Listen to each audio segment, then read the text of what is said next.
గడిచిన రెండేళ్లలో హుజూర్ నగర్ మున్సిపాలిటీలో జరిగిన అభివృద్ధి తనను విజయ తీరాలకు చేరుస్తుందని ధీమా వ్యక్తం చేశారు. 20వ వార్డు నుంచి పోటీ చేస్తున్న కాంగ్రెస్ అభ్యర్థి దొంతగాని శ్రీనివాస్ గౌడ్.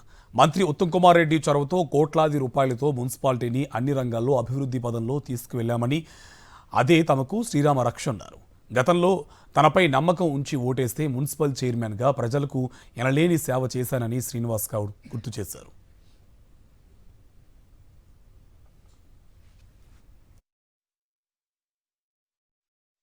హుజూర్ నగర్ మున్సిపాలిటీ పరిధిలోని 20వ వార్డు కాంగ్రెస్ పార్టీ కౌన్సిలర్ అభ్యర్థిగా రాష్ట్ర మంత్రివర్యుల యొక్క ఉత్తమ్ కుమార్ యొక్క ఆదేశాలతో నేను పోటీ చేస్తున్నాను. ఈరోజు చూస్తే రాష్ట్రంలోనే కాదు దేశంలో కూడా హుజూర్ నగర్ చాలా వేగంగా అభివృద్ధి చెందిన విషయాన్ని కూడా హుజూర్ నగర్ ప్రజలు గమనిస్తున్నారు.